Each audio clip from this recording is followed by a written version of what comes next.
Maître Linscombe, bonjour. Bonjour. Le REDAC et d'autres associations ont été suspendues de toute activité par le ministre de l'administration territoriale. Comment avez-vous accueilli ces décisions que vous reproche pour la Tangandji?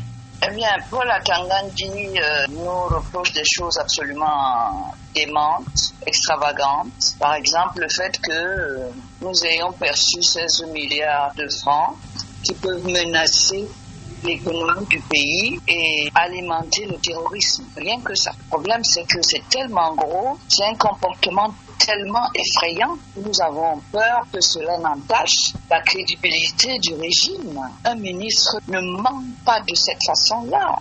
Dans l'arène des libertés civiles au Cameroun, le duel entre Maître Linscombe et l'administration territoriale se déploie comme un interminable match de ping-pong. La balle, lourde de symbolisme, vole d'un camp à l'autre entre autorité étatique et défiance légale. Chaque échange révélant des fissures dans la conception même de l'état de droit. Et je veux me répéter à chaque fois que le maintien de l'ordre, c'est le Moulinex. Et les bandits de grand chemin, les terroristes qui viennent perturber la quiétude des populations, c'est des condiments et ils seront broyés dans le Moulinex. Il faut que ça soit clair. Il n'y aura pas de complaisance dans le maintien de l'ordre. Le premier coup part des autorités, une convocation adressée à Maître Linscombe pour explication, une balle durement frappée censée mettre l'adversaire sous pression, mais la célèbre avocate fidèle à son style incisif retourne le service avec une précision redoutable. Elle déclare publiquement qu'elle n'obéira pas à des ordres illégitimes. « Je n'obéirai pas à l'arbitraire », réplique-t-elle comme un smash qui cloue son adversaire au filet. C'est pour ça que j'ai décidé qu'à ces coups de force, je vais opposer la force du droit pour répondre, pour me défendre et pour sauver le travail que le REDAC fait depuis 14 ans. Je pense qu'il y a 14 ans, M. Atangandji n'était pas ministre de la Terre. Il y avait un ministre de la Terre. Je pense qu'il n'avait pas ses préfets auprès de qui les associations devaient déclarer leur association, ce qui a été le cas il y a 14 ans du REDAC, qui fonctionne ici au vu et au su de tout le monde, qui associe le personnel de la préfectorale tout le temps à ses activités. Dernièrement, le gouverneur a assisté à une conférence qu'on a organisée sur le leadership féminin et le gouverneur en personne a délégué un de ses représentants pour être avec nous. Estimons que ce travail rentre dans les projets et les activités du chef de l'État en personne. Pour les autorités, c'est un coup bas, une faute directe. Mais pour Linscombe, c'est une contre-attaque stratégique, un lobe destiné à rappeler que la loi est la seule raquette légitime dans ce jeu. Briser les scellés, c'est briser les chaînes de la peur, déclare-t-elle, galvanisant la société civile. Après cette décision de M. Paula Tangandji, vous n'avez pas pensé aux moyens de recours que vous confère la loi de 90 sur les associations et même celle de 99 sur les organisations non gouvernementales? Bien sûr qu'on a saisi les juridictions compétentes pour ça. Nous ne sommes pas à Tangandji pour dire que c'est lui le ministre de la Justice, le ministre des Finances, le ministre de la Terre et tout. Nous avons saisi les autorités compétentes pour faire annuler cette décision et ordonner l'ouverture du REDAC. Ça, c'est un. Deuxièmement, nous allons attraire M. Atangandji personnellement au tribunal compétent pour dénonciation calomnieuse parce que ce qu'il a dit est de nature à nous causer des ennuis judiciaires. Si c'est fondé, eh bien, la loi dit que si c'est fondé, on ira en prison. Mais à contrario, si ce n'est pas fondé, il devra répondre du délit de dénonciation calomnieuse et diffamation. Il parle de la NIFA. Il viendra devant le tribunal, tout le monde doit s'expliquer.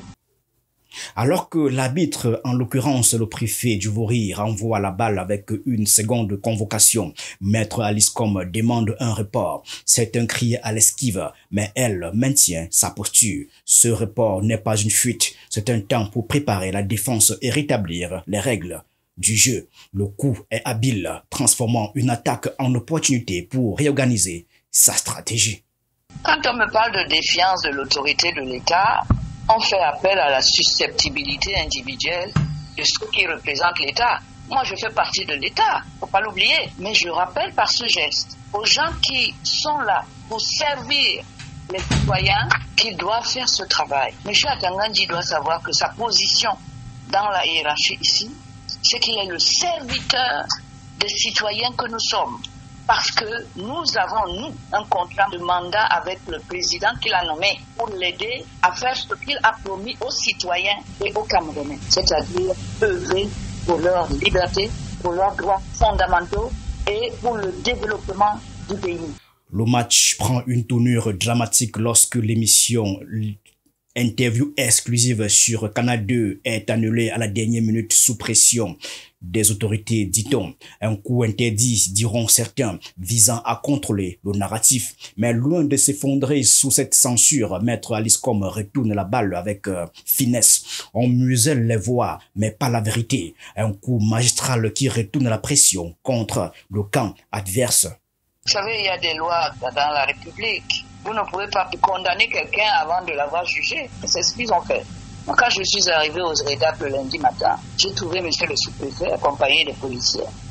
Et ils avaient déjà scellé le REDAP. On est lundi matin, on sort de dimanche. L'arrêté de M. le ministre est sorti vendredi. Donc lundi, on vient sceller. À quel moment il nous a dit qu'on était en infraction? Il a posé les filets avant de nous avoir notifié l'arrêté. C'est normal ça? Non. Le citoyen a des droits. Et ces droits-là, nous allons les faire prévaloir devant les juridictions compétentes. Nous allons avoir la loi comme arme suprême contre M. Atangandji, personnellement, parce qu'il y a excès de pouvoir. Et puis, ce jeudi, je ne serai pas présente dans vos bureaux pour honorer la convocation du 19 décembre 2024. Ces mots envoyés par voie d'huissier sont un nouveau service dans ce match juridique entre Maître Aliscom et l'administration territoriale. Entre convocation, report et bataille symbolique, ce feuilleton ressemble à un match de ping-pong où chaque coup intensifie les enjeux. Qui aura le dernier mot dans ce duel où la légalité tente de s'imposer face à l'arbitraire? Il y a eu une première convocation. Vous savez, je suis avocat depuis peut-être plus de 55 ans. La loi, c'est mon gagne-pain. La loi, c'est ma vie. La loi, c'est mon guide. Je l'utilise tous les jours et à toutes les sauces. Alors, quand on prend une mesure de sanction comme ça, on doit quand même nous avoir dit le minimum, c'est qu'on ait des gens qui sont à notre service, qui appliquent la loi et rien que la loi. Je ne considère pas que je lance un défi au ministre, puisque ce n'est pas moi qui ai imposé le premier acte générateur de tout ce trouble-là. C'est lui qui est venu envoyer les gens nous fermer. Vous savez, aujourd'hui, on est à la veille des fêtes. Nous avons quelques petits personnels qui travaillent là, qui attendent aussi d'avoir des petits sous pour préparer leurs fêtes. Tout ce monde-là est dehors. J'aimerais bien entendre le ministre du Travail. Il fait quoi là-bas? Il est là pour que ses collègues viennent mettre les gens au chômage quand certains Camerounais ont fait des efforts pour trouver un peu de travail aux Camerounais. Alors, nous sommes une association à but non lucratif. Nous ne vendons rien. Nous n'acceptons rien, sauf les cahiers, etc. Mais ce qui est sûr, c'est que je n'obéis pas aux ordres illégaux et je n'obéis pas aux ordres illégitimes. Le préfet du Vouri, Mvogo Siliak Marie, pensait tenir la balle avec une troisième convocation envoyée à Maître Aliscom. Mais la célèbre avocate, usant de stratégie, demande un report au début de l'année 2025, le 10 janvier pour être plus précis. Elle justifie cette absence par l'indisponibilité de son propre avocat actuellement hors du Cameroun pour des raisons de santé. Ce geste, loin d'être une esquive, est un service réfléchi. La justice est un fleuve qui doit couler librement. Les barrages illégaux ne font qu'accroître la pression. Peut-on conclure avec cette affaire, maître, que la société civile est en danger au Cameroun? Elle est en danger au Cameroun si elle se laisse faire. Parce que la société civile a des droits qui sont protégés par la loi internationale. La loi internationale étant la loi du président de la République. Regardez la Constitution, on le dit. C'est lui qui négocie la loi internationale quand il va à l'Assemblée générale à l'ONU, à New York. Et qu'on ratifie ces lois qui deviennent des lois camerounaises au-dessus de la loi de M. Kavaïré, selon le principe de la hiérarchie des normes. qui gouverne le fonctionnement de la justice. Monsieur peut appeler l'ANIF. L'ANIF est là pour nous dire quels sont les montants que détournent les ministres, ceux qui manipulent les fonds publics. Ce n'est pas le cas. Et je pense, j'ai lu dans les journaux que récemment, il a été interpellé à l'Assemblée pour demander des comptes sur les 6 milliards qui sont logés dans son département ministériel pour les catastrophes naturelles qui frappent les pauvres Camerounais. Et qu'il aurait dit que non, cet argent, on ne lui a jamais donné. Vous voyez, s'il a des choses à cacher, ce n'est pas en noyant le REDAC qui va les cacher. Parce que le REDAC va le ressortir de son trou et il va l'amener au tribunal. Ce duel ne se limite pas à Aliscom et au préfet. Chaque échange sur la table de ping-pong représente un enjeu plus vaste, la survie de la société civile camerounaise face à des attaques répétées. Quand l'État viole la loi qu'il prétend défendre, il trahit ses citoyens. Assène Maître Aliscom, transformant son match individuel en lutte collective. Je souligne rapidement que je ne préside pas seul le conseil d'administration du REDAC. Je co-préside avec le président de la Commission africaine, 54 pays, des droits de l'homme. Vous savez, on ne peut pas se permettre des erreurs avec ça. Et surtout pas de leçons de la part de M. Atangandji. Dans ce match de ping-pong où chaque échange semble rapprocher le Cameroun de la rupture, Maître Aliscom n'est plus seul à renvoyer les balles de l'arbitraire. Aristide Mono, politologue engagé et défenseur infatigable des libertés civiles, entre en scène, raquette en main. Avec un match rhétorique implacable, il accuse le MINAT de faire dérailler la locomotive démocratique du pays. On l'écoute. Il n'a jamais été question, que ce soit au niveau de l'indignation nationale, il n'a jamais été question d'une quelconque défense à la cause homosexuelle, mais une défense des droits de l'homme au Cameroun, de la liberté d'association et de la fin de la répression et de la brimade administrative. Il n'a jamais été question d'une affaire d'homosexualité. Et maintenant, on sort sur ce domaine parce qu'on sait qu'on pourra recueillir les mois ou la désolation du peuple pour qu'il se désolidarise en fait de l'action ou de la dynamique de soutien à ceux-là qui ont toujours défendu les droits de l'homme. On peut reprocher des choses au REDAC. On peut reprocher des choses au REDAC, on peut reprocher les choses à Maximilien Ngombe. Mais personne ne peut dire aujourd'hui que cette dame ou ces dames avec le REDAC n'ont pas apporté un soutien considérable dans la protection des droits de l'homme au Cameroun. Que ce soit les journalistes, que ce soit des hommes politiques, ceux-là qui sont dans la délation aujourd'hui, les journalistes n'ont même pas pris le temps de recouper l'information avant de le relayer. Ça veut dire qu'ils ont pris la déclaration comme une parole d'évangile. Quelqu'un dit sur un plateau, nous avons retrouvé les armes lourdes de domicile et vous relayez cela sans toutefois recouper l'information. Mais on va en arriver. Maintenant, des gens vont vous dire, parce que quelqu'un a eu affaire. Non, tout le monde, on peut connaître des moments de faiblesse. On peut ne pas être d'accord. Edmond Kamgial, nous sommes proches de Maximilien Ngombe. Mais on a eu des coups durs, des échanges durs. D'abord sur la question des TOFIS et également sur l'inutilité des inscriptions sur les listes électorales. Mais cela n'exclut pas qu'on reconnaisse le travail fait par cette dame, le travail fait par le REDAC. Quand un régime s'attaque à ses contre-pouvoirs, c'est qu'il vacille déjà, déclare-t-il, transformant la lutte du REDAC en un symbole de résistance nationale. À chaque accusation du ministre Atangandji, Aristide Mono réplique avec précision. Les scellés apposés sur la société civile, c'est la paralysie d'une démocratie déjà fragile. Ça, c'est l'orientation des cabinets noirs du système.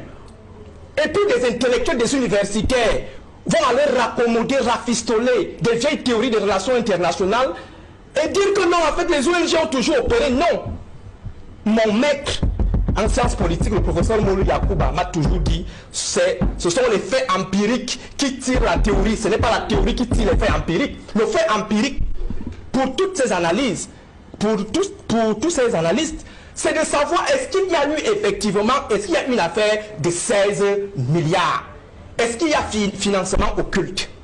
L'affaire a été posée en 2021, comme l'a relevé ici, Maître Assira et Edmond.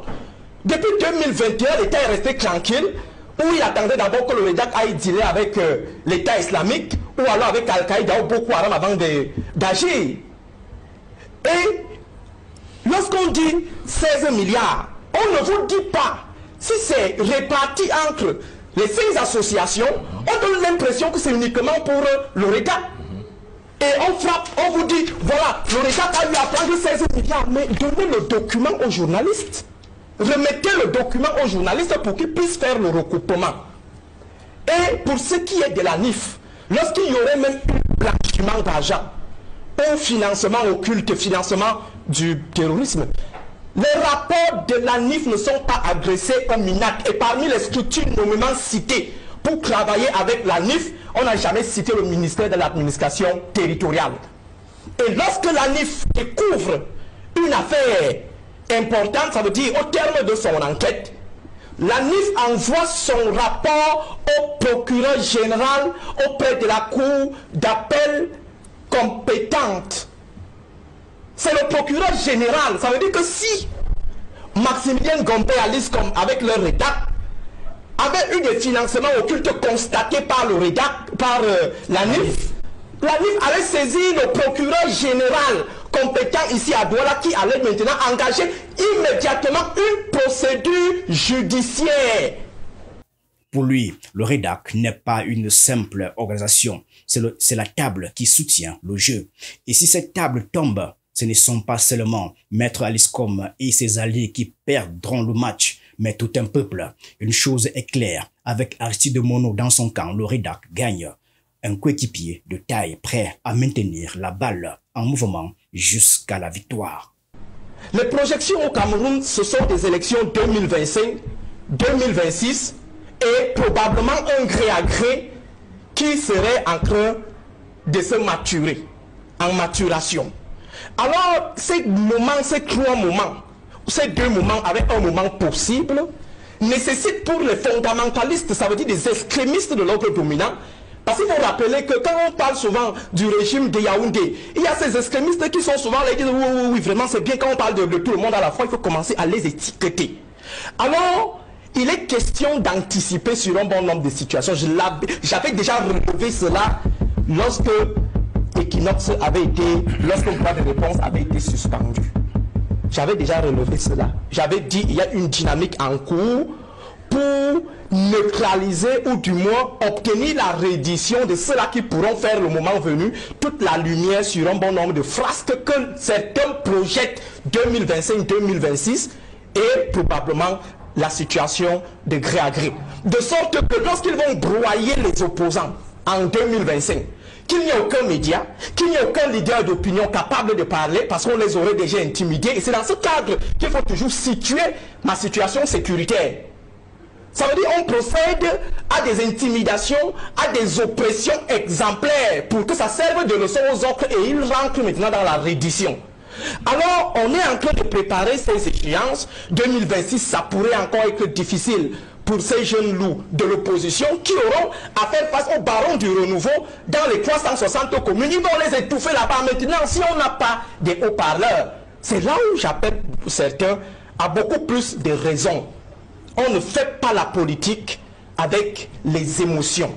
La stratégie politique se pense avec la raison. Il ne faut pas permettre à ceux qui sont considérés comme des adversaires ou des ennemis communs d'engranger des victoires. Parce que ces victoires vont les conforter et vont leur donner la confiance. Et plus tard, ça sera votre tour. En fin de compte, la présence d'Aristide Mono dans ce match redéfinit les enjeux. Il ne s'agit plus simplement de défendre une organisation, mais de préserver les fondations même de l'état de droit. En conjuguant ses forces à celles de Maître Aliscom, il montre qu'un ping-pong bien joué peut devenir une arme redoutable contre l'arbitraire. Le message est clair, la balle est toujours en jeu et l'espoir est permis. Si Moulinex broie Maître Aliscom, alors que vaudra plus tard le petit candidat de Foutini de l'opposition, le petit candidat de Blangois, avec les bébés Moulinex locaux? Les bébés Moulinex vont dire si Moulinex a brisé une Aliscom,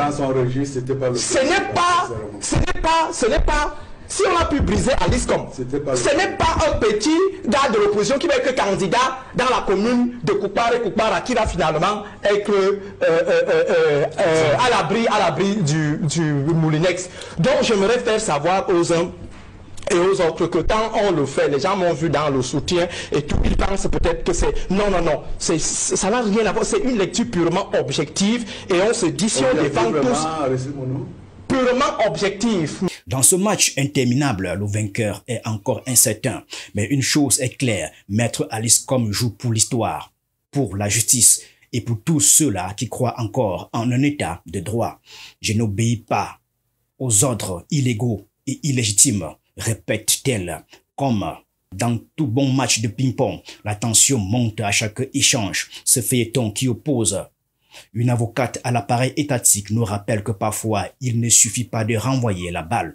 Il faut aussi changer les règles du jeu.